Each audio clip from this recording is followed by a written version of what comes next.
Hi, my name is Steve Gladen, and I've been the small group pastor at Saddleback Church since February of 1998, and I've been doing small group ministries for over 35 years. This course has been one that I have been looking forward to for a long time. Since Saddleback Church invented the Churchwide campaign in 2002, I've had the privilege of being Saddleback's campaign director for every campaign but one. And one of the reasons I'm so passionate about this course is that I have seen so many churches not fully understand what a church-wide campaign is and what it's not, thus not seeing the great results Saddleback Church has seen.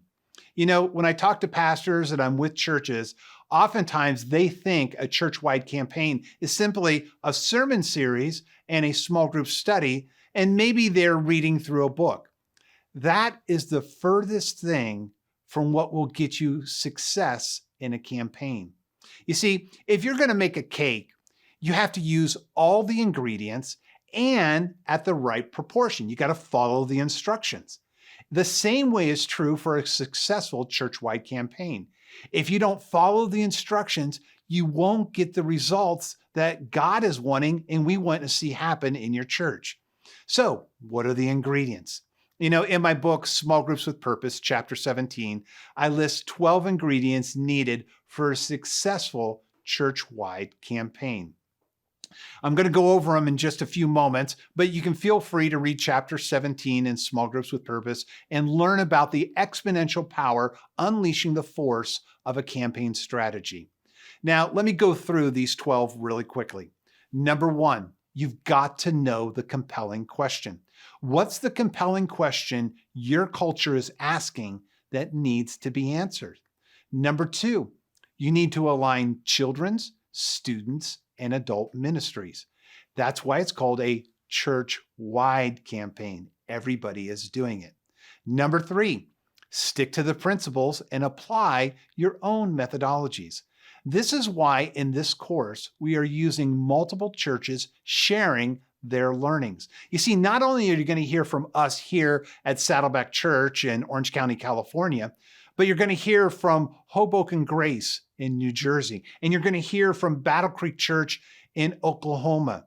You see, when you learn from other churches, you learn the principles clearer, and you also learn new ideas for methodologies. Number four, language matters.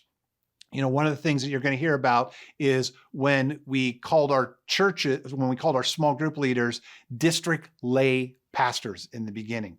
And then we called them shepherd leaders. And then we called them small group leaders. And there's a whole crazy story behind this.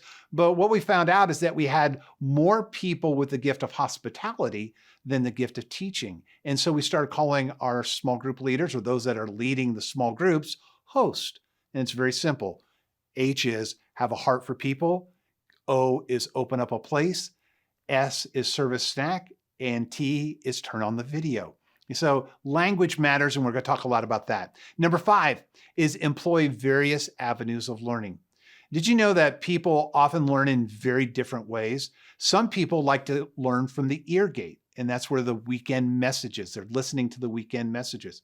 Some people like to learn from the eye gate. They learn from reading. Some people learn from the mouth gate. They learn discussing in the small groups. Some people learn tactile, and they'll get a lot from during the project that your church is going to do. But different people learn in different ways. Some people learn face to face. Some people learn side to side. And so it's going to be important that you understand that when you're doing your church-wide campaign. Number six, once a year is enough. We're going to talk to you in session 6. What makes a Super Bowl super? Is when it comes once a year. Number 7, provide a clear start and a clear end date so people know when they start their commitment and when they're going to end it. Number 8 is you want to expect high intensity for staff, volunteers, and members. This is not only just work intensity, but this is spiritual warfare intensity. And we'll spend a lot of time talking about that in the sessions. Number 9, remember and celebrate. You got to remember, I can't tell you how many times throughout the Bible we are instructed to remember and celebrate what God has done. Number 10, plan for after the campaign. You're going to do all this work pre the campaign. You're going to do all this work during the campaign. don't forget about post the campaign. Number 11, give people an out after the campaign. And I know you feel like I'm going to lose everybody, but you're not. And we're going to show you how.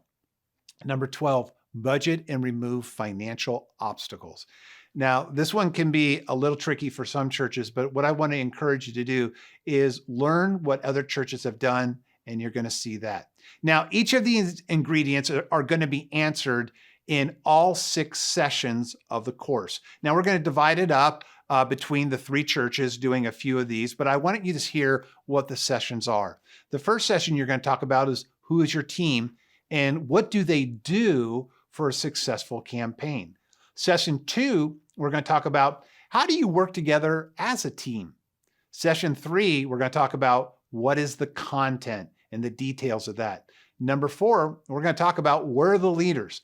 And here's where I want to encourage you. You have more leaders in your church than you realize. The 5th session, we're going to talk about the devil is in the details. Now, I know some of you that are watching this, you're those detailed people. You go deep into the weeds. Session 5 is going to fill your bucket up way full. And then session 6, we're going to talk about day 41.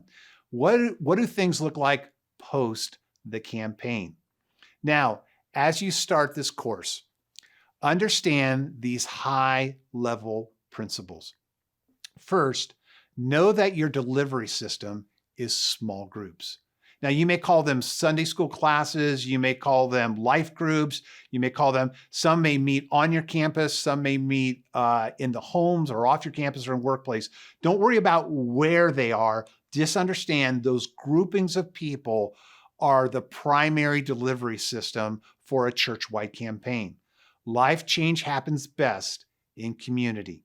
In this course, you're going to see the value of temple courts, coming together at the weekend services, and house to house, small groups. Your small groups or your Sunday schools, or like what I said, wherever these groupings of people meet, will deliver the outcomes that you're looking for. Now, I want you to read the 2 attached documents in this session for having a successful campaign.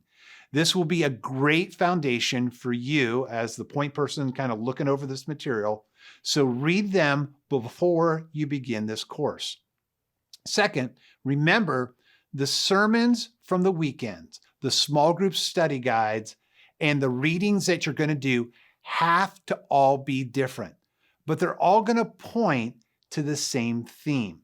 So you're going to have a compelling question that's going to drive your theme, but understand it's like looking at a house from different directions. If you were to come by my house and you saw it from the curb, you go, oh, that's a pretty cool house. And then if you saw it from the back, you go, oh, okay, that's an interesting backyard. But if you came inside, you're going to learn it from a whole different perspective. And in the same way, the weekend messages, the small group studies, and the readings that you do are all different, but they're giving a different angle into the same primary thing, which is your compelling question. Third, understand why we do 40 days. You know, for the reasons unknown to us, the length of 40, whether it's 40 days or 40 years, has a significant impact throughout biblical history. Think about this for a moment. The Great Flood lasted 40 days. Moses was on the mountain with God for 40 days before he brought the 10 Commandments down. The establishment of the kingdom of Israel was founded on its first 3 kings, Saul, David, and Solomon. Each ruled for exactly 40 years. The prophet Isaiah fasted for 40 days. Jesus fasted and prayed in the wilderness for 40 days. Jesus walked around the earth for 40 days following his resurrection before he returned to heaven, where we get the Great Commission. The following thread tying all of these together is that each period of 40 days or years was associated with something new. A new development in history of God's activity or new beginnings. In other words, God led people into various seasons of 40, usually 40 days, but sometimes years, for the purpose of inaugurating a new era and a new season in their life. Think about it. 40 days to turn things around, 40 days to change, 40 days to have one chapter of life end and another begin.